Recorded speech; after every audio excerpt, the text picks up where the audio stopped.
नमस्कार, मैं अभिनव शर्मा आप सबका अपने YouTube चैनल आई ग्रोथ में स्वागत करता हूं। तो फ्रेंड्स, आज मैं वैसे स्टूडेंट के लिए लेके आया हूं जो कि काफ़ी इम्पोर्टेंट है। वैसे स्टूडेंट जो 12th की तैयारी 2021 में परीक्षा देने की कर रहे हैं, तो वैसे स्टूडेंट के लिए मैंने इकोनॉमिक्स का कुछ MCQ लेके आया हूँ, जो MCQ काफ़ी 99.99% काफ़ी इम्पोर्टेंट है, क्योंकि ये सारे क्वेश्चन जो मैं करवाऊँगा सारे question previous year question bank से लिया गया है, और कुछ क्वेश्चन ऐसे भी एडिशन इसमें किए गए हैं जो एग्ज़ाम में आने की पूरी संभावना है। तो फ्रेंड, इसको वीडियो को अंत तक देखना ना भूलें। वैसे जो खासकर 2021 में परीक्षा देंगे उनके लिए काफ़ी इम्पोर्टेंट है, और जो भी अगर जनरल का तैयारी करें उनके लिए भी काफ़ी इम्पोर्टेंट है। तो देखते हैं, स्टार्ट करते हैं वीडियो को। पहला क्वेश्चन है, राजकोषीय नीति के अंतर्गत निम्न में से किसे शामिल किया जाता है? आ ऑप्शन में है सार्वजनिक व्यय, ब में है कर, स में है सार्वजनिक ऋण, और द में है इनमें से कोई नहीं। तो इसका आंसर हो जाएगा क्या? इसका आंसर हो जाएगा द, इनमें से कोई नहीं होगा। ठीक है, राजकोषीय नीति के अंतर्गत इनमें से कोई, ना सार्वजनिक कर है, ना कर है, ना सार्वजनिक ऋण। ठीक है, चलिए आते हैं नेक्स्ट क्वेश्चन में। भारत का केंद्रीय बैंक कौन है? आ है Reserve Bank of India, B है State Bank of India, C है बैंक ऑफ इंडिया, और डी है सेंट्रल बैंक ऑफ इंडिया।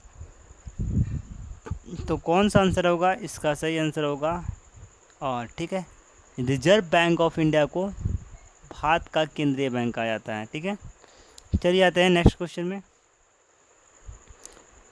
निम्न में से कौन सा साख नियंत्रक का परिणात्मक उपाय नहीं है? ये है खुले बाजार की प्रक्रिया, ब है बैंक दर, स है नैतिक दबाव, और द है नगद कोष अनुपात में परिवार। तो कौन सा इसका सही आंसर होगा?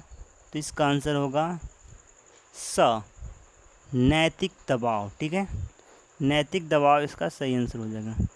आते हैं नेक्स्ट क्वेश्चन में। राष्ट्रीय आय में निम्नलिखित से किसे सम्मिलित नहीं किया जाता है?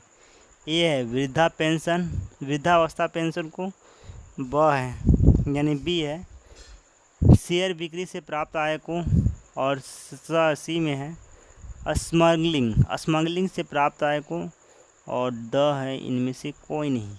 तो राष्ट्रीय आय निम्न में से किसे सम्मिलित नहीं किया गया है? तो इसका आंसर होगा द। ठीक है, इनमें से किसी को भी क्या गया, सम्मिलित नहीं किया गया है। ठीक है, ना वृद्धा पेंशन, ना शेयर बिक्री से प्राप्त आय, ना स्मगलिंग। ठीक है, चलिए आते हैं नेक्स्ट क्वेश्चन में। मुद्रा का कार्य क्या है? ए है विनिमय का माध्यम, बी है मूल्य का संचय, स मतलब सी मूल्य का मापक, और द इनमें से कोई नहीं। तो इसका सही आंसर होगा विनिमय का माध्यम है। ठीक है, विनिमय मतलब आदान प्रदान का माध्यम है। 6 में देखिए, समष्टि अर्थशास्त्र का संबंध है। ए है कीमत दर से, बी है रोजगार स्तर से, सी है राष्ट्रीय स्तर के उत्पादन से, और द इनमें से कोई नहीं। तो इसका सही आंसर होगा राष्ट्रीय स्तर पर उत्पादन से। ठीक है, समष्टि अर्थशास्त्र का है राष्ट्रीय स्तर पर उत्पादन से। ठीक है, यानी इसका स आंसर सही हो जाएगा। चलिए आते हैं नेक्स्ट क्वेश्चन में। समष्टि स्तर पर निर्णय कौन लेता है? अ है परिवार, ब है फर्म, स है राज्य, और द इनमें से कोई नहीं। तो इसका सही आंसर होगा फर्म। ठीक है, फर्म इसका सही आंसर, यानी ऑप्शन नंबर ब। ठीक है, आते हैं नेक्स्ट क्वेश्चन में। The general theory of employment, interest and money पुस्तक किसने लिखी है? ए में है अल्फ्रेड मास्टर, बी में एडम स्मिथ, सी में J.S. कैम्स, और डी में है यानी द में है जेबी से। तो कौन सा इसका सही आंसर होगा? इसका आंसर होगा J.M. Keynes, option number C. ठीक है, चलिए आते हैं नेक्स्ट क्वेश्चन में। निम्न में से कौन सही है? ए में है, अ में मतलब है GNP बराबर जीडीपी प्लस घिसावट। बी इजिकल टू एनएनपी बराबर होता है जीएनपी प्लस घिसावट। सम में होता है एनएनपी बराबर जीएनपी माइनस घिसावट, और द में होता है जीएनपी बराबर एनएनपी माइनस घिसावट। तो इसका सही आंसर होगा एनएनपी इजिकल टू होता है जीएनपी माइनस घिसावट।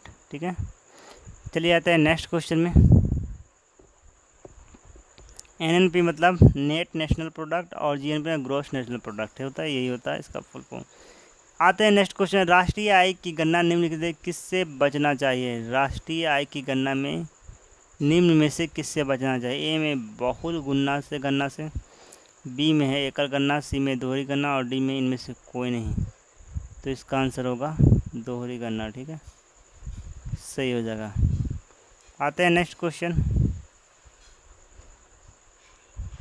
माइक्रो जिसका अर्थ होता है छोटा, निम्न में से कौन सी भाषा से उद्धित हुआ है? आ में है अरबी, बी में जर्मन, सी में ग्रीक, और डी में अंग्रेजी। माइक्रो जिसका अर्थ होता है छोटा, माइक्रो नहीं, sorry, I am really sorry, micro. ठीक है, निम्न से किससे उद्धृत है? अरबी, जर्मन, ग्रीक, अंग्रेजी। तो इसका सही आंसर होगा ग्रीक से। ठीक है, ऑप्शन नंबर सा। पूंजी अर्थव्यवस्था को वर्गीकृत किया जा सकता है। ए है पूंजीवादी या बाजार व्यवस्था के रूप में, ब है मिश्रित अर्थव्यवस्था के रूप में, सम है केंद्रीकृत नियोजित समाजवादी अर्थ के रूप में, और डी है इनमें से सभी। तो कौन सा इसका सही आंसर होगा? इसका आंसर होगा पूंजीवादी या बाजार अर्थव्यवस्था के रूप में। ठीक है, चलिए आता है नेक्स्ट क्वेश्चन में। निम्न में से किस अर्थव्यवस्था में निजी क्षेत्र एवं सार्वजनिक क्षेत्र दोनों को सह-अस्तित्व होता है, यानी दोनों का कोऑर्डिनेशन होता है? ए में पूंजीवादी, बी में समाजवादी, सी में है मिश्रित अर्थव्यवस्था, और डी में इनमें से कोई नहीं। तो इसका आंसर होगा मिश्रित अर्थव्यवस्था। ठीक है, 100 नंबर। आते हैं नेक्स्ट क्वेश्चन में। जब कुल उपयोगिता अधिकतम होती है तब सीमांत उपयोगिता अ में है शून्य होती है, ब में है ऋणात्मक, सी में धनात्मक, और डी में इनमें से कोई नहीं। तो इसका आंसर होगा शून्य होता है। ठीक है, जब कुल उपयोगिता अधिकतम होगा, यानी ऑप्शन नंबर सी है। ठीक है, तो इसका क्या हो जाएगा? सीमांत उपयोगिता सबसे अशून्य होता है। ठीक है, आते हैं नेक्स्ट क्वेश्चन में।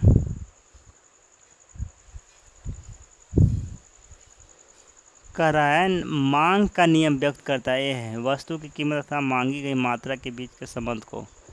ब में है दो वस्तुओं की कीमत में संबंध को।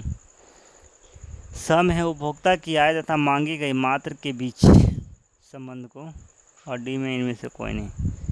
तो इसका आंसर होगा वस्तु की कीमत और मांगी गई मात्रा के बीच के संबंध को मांग का, यानी ऑप्शन नंबर ई। ठीक है, आते हैं नेक्स्ट क्वेश्चन में। तटस्थता वक्र का सिद्धांत किसने प्रतिपादित किया, किसने दिया? तो इसका सही आंसर होगा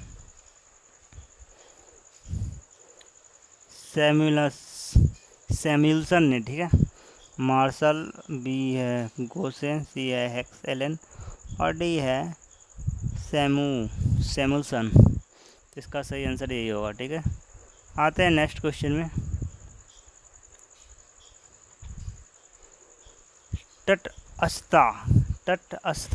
तटस्थता वक्र का झुकाव होता है बाएं से दाएं, दाएं से बाएं दोनों, और ए और ब, और डी है इनमें से कोई नहीं। तो इसका आंसर होगा अ। ठीक है, बाएं से दाएं। ठीक है, इसका सही आंसर होगा बाएं से दाएं। आते हैं नेक्स्ट क्वेश्चन में। तटस्थता वक्र विश्लेषण किस अवधारणा पर आधारित है? ए है गुणनवाचक माप, बी है क्रमागत माप, सी में मतलब स और ब दोनों, और डी में इनमें से कोई नहीं। तो इसका सही आंसर होगा ब। ठीक है, क्रमागत माप।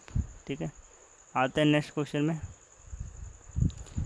उत्पादक के निम्न में से कौन सा साधन है? ए है भूमि, ब है श्रम एवं पूंजी, स है अर्थव्यवस्था और द है इनमें से सभी।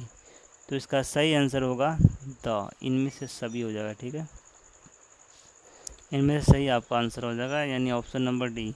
सीमांत उत्पादकता को व्यक्त किया जाता है, जी किया जा सकता है। हम है M P equal to TPN minus 1 के रूप में।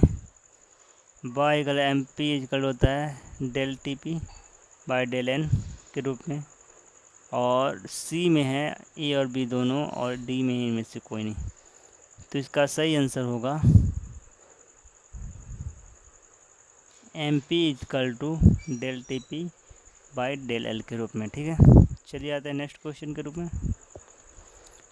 गुणन को निम्न में से किस सूत्र द्वारा व्यक्त किया जा सकता है? A K equal del Y upon del L, K equal del S upon del L, C में K equal S by L, S by I होता है और सॉरी एल होता है, और डी में इनमें से कोई नहीं। तो इसका सही आंसर होगा ठीक है, K equal to del Y upon del N. आते हैं नेक्स्ट क्वेश्चन में। निम्न से कौन अप्रत्यक्ष कर है? अ में उत्पाद शुल्क, ब में सीमा शुल्क, सी में बिक्री कर और डी में इनमें से सभी। तो इसका सही आंसर होगा उत्पाद शुल्क। ठीक है, चलिए आते हैं नेक्स्ट क्वेश्चन में। व्यापार शेष के अंतर्गत निम्न से कौन सी मर्दे सम्मिलित है? मंदे सम्मिलित है। ए अदृश्य मर्दे, बी में दृश्य मर्दे, सी में है पूंजी अंतःकरण और डी में इनमें से कोई नहीं। तो इसका सही आंसर होगा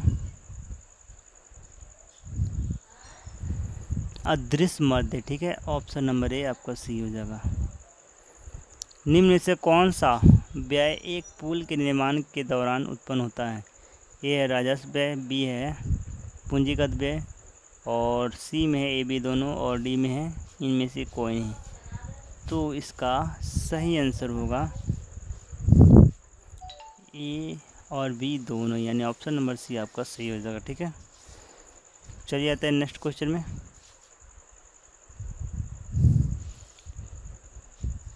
भारत का वित्तीय वर्ष है।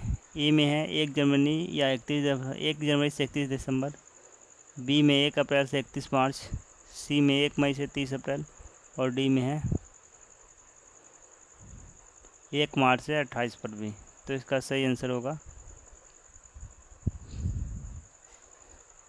1 अप्रैल से 31 मार्च। ठीक है, चलिए आते हैं नेक्स्ट क्वेश्चन में। 1 अप्रैल से 31 मार्च। ठीक है, यानी ऑप्शन नंबर इसका हो जाएगा बी। ठीक है, बी होगा। ठीक है, आते हैं नेक्स्ट क्वेश्चन में। कोई उत्पादक या फर्म उत्पादन के साधनों जैसे भूमि, श्रम, पूंजी एवं कच्चे माल आदि का प्रयोग करते हुए अपना उत्पादन करते, इस प्रक्रिया को कहते हैं क्या? कहते हैं उत्पादन प्रक्रिया। बी में निर्गत, सी में उत्पादन और डी में इनमें से कोई नहीं। तो इसका सही आंसर होगा उत्पादन प्रक्रिया कहते हैं, यानी ऑप्शन नंबर ए सही हो जाएगा। ठीक है, चलिए आते हैं नेक्स्ट क्वेश्चन में। कुल लागत बराबर कुल परिवर्तन लागत TVC बटा TFC कुल स्थिर लागत। बी में है TVC प्लस TFC यानी कुल परिवर्तन लागत प्लस कुल स्थिर लागत। सी में है TFC माइनस TVC कुल स्थिर लागत कुल परिवर्तनशील लागत और डी में इनमें से कोई नहीं। तो इसका सही आंसर हो जाएगा ठीक है ब। ठीक है, ब हो जाएगा। ठीक है, ब इसका सही आंसर हो जाएगा, यानी TVC प्लस TFC यानी कुल परिवर्तन लागत प्लस कुल स्थिर लागत। आते हैं नेक्स्ट क्वेश्चन में। किस बाजार में AR वक्र X के समांतर होता है? X अक्ष के समांतर होता है। ए पूर्ण प्रतियोगिता, ए एकाधिकार, सी में एकाधिकारी प्रतियोगिता और डी में इनमें से कोई नहीं। तो इसका सही आंसर होगा पूर्ण प्रतियोगिता। ठीक है, ऑप्शन नंबर ए। आते हैं नेक्स्ट क्वेश्चन में।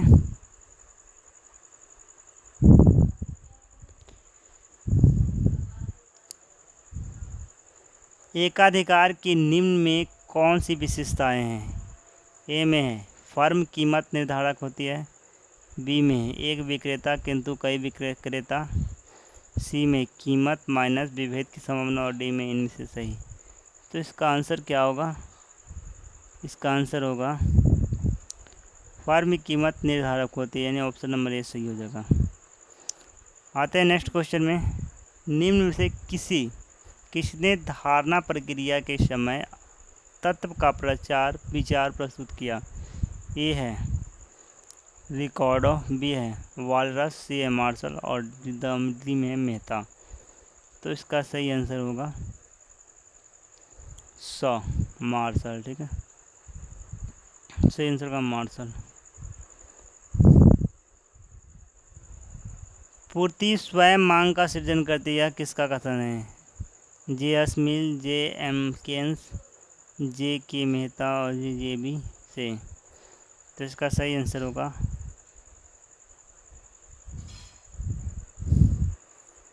जे बी से। ठीक है, केन्स की बचत माइनस निवेश विश्लेषण के अनुसार रोजगार संतुलन निर्धारण निम्न से किस बिंदु पर होगा? ए है S greater than 1, 1 greater than S, S equal to 1, इनमें से कोई नहीं। तो इसका सही आंसर होगा इनमें से कोई नहीं। ठीक है, आते हैं नेक्स्ट क्वेश्चन में। चक्रीय प्रवाह के निम्न में कौन सा प्रकार है? ए है वास्तविक प्रवाह, बी में है मौद्रिक प्रवाह, सी में है ए और बी दोनों और डी में इनमें से कोई नहीं। तो इसका सही आंसर होगा ए और बी दोनों, यानी वास्तविक प्रवाह और मौद्रिक प्रवाह दोनों होगा। ठीक है, घिसावट व्यय में निम्न में से किसमें सम्मिलित रहता है? ए है G N P M, B में है N P P M P और स में है N N P P C और द में इनमें से कोई नहीं। तो इसका सही आंसर होगा जी एन पी एम। ठीक है, जी एन पी एम सही हो जाएगा, यानी जी एन पी। इसका क्या हो जाएगा? दोनों हो जाएगा। ठीक है, आते हैं नेक्स्ट क्वेश्चन में। एम पी सी सीमांत उपभोक्ता प्रवृत्ति का मान होता है 1, 0, 0 से अधिक, 1 से 1 और डी में अनंत। तो क्या होगा इसका आंसर? काफ़ी इंपॉर्टेंट है और काफ़ी बार एग्ज़ाम में पूछा गया है।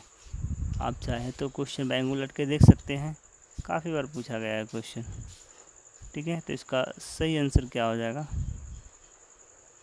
0 से अधिक और 1 से कम, यानी ऑप्शन नंबर सी है, इसका सही हो जाएगा। ठीक है, मांग का निर्धारक तत्व है। ए है वस्तु कीमत, बी है आय स्तर, सी है संबंधित वस्तु की कीमत और डी इनमें से सभी। तो इसका सही आंसर होगा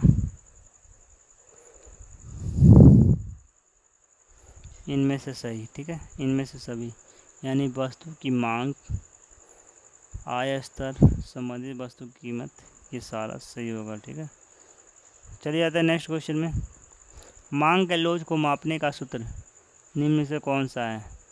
ए में है मांग के मात्रा में अनुपातिक परिवर्तन, अनुपात कीमत में अनुपातिक परिवर्तन, बी में कीमत में अनापातिक परिवर्तन, अनुपात मांग की मात्रा में अनुपात परिवर्तन, सी है मांग के परिवर्तन और कीमत में परिवर्तन, डी है इनमें से कोई नहीं। 37।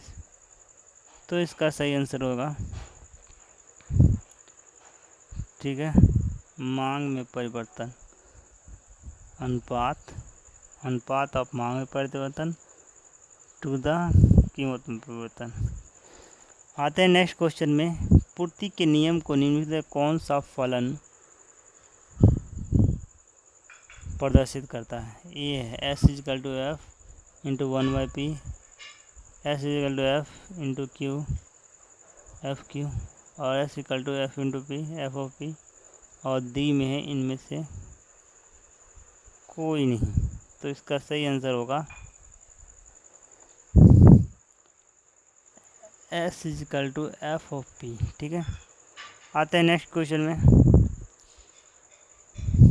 निम्न में से कौन सा सही है? ए में है T C equal to T B C minus T F C. B में है T C equal to T F C into T F C, T B C into C है T B C equal to T C minus T F C, और D T F C equal to T B C plus T C. तो इसका सही answer होगा, ठीक है, सी, T B सी। और 40 में है निम्नलिखित किसी वस्तु में मानवीय आवश्यकता की को कहते हैं। किसी वस्तु में मानवीय आवश्यकता की पूर्ति की क्षमता को कहते हैं, क्या कहते हैं? ए में है उत्पादकता, बी में संतुष्टि, सी में है उपयोगिता और डी में है लाभदायकता। तो इसका सही आंसर हो जाएगा उपयोगिता। ठीक है, तो फ्रेंड्स ये थे कुछ इकोनॉमिक्स के कुछ इम्पॉर्टेंट प्रश्न थे जो कि 2009 से 2020 के बीच में कुछ क्वेश्चन आए हुए हैं, और कुछ ऐसे भी क्वेश्चन इसमें डाले गए हैं जो एग्ज़ाम में 99% आने की संभावना है।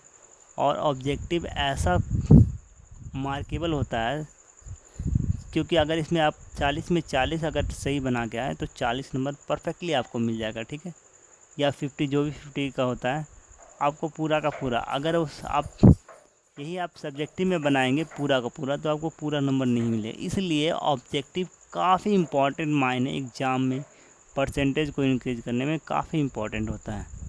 तो फ्रेंड्स ये था हमारे इकोनॉमिक्स का इम्पॉर्टेंट क्वेश्चन है। आप इसे ज़रूर से ज़रूर शुरू से लेकर अंत तक देखिएगा, और जिसको इसकी ज़रूरत हो और इस वीडियो को जहाँ तक हो सके शेयर कीजिए। ठीक है, तो इसी तरह मैं आगे के सब्जेक्ट का भी वीडियो लाता रहूँगा जो कि, ठीक है, तब तक के धन्यवाद, टेक केयर।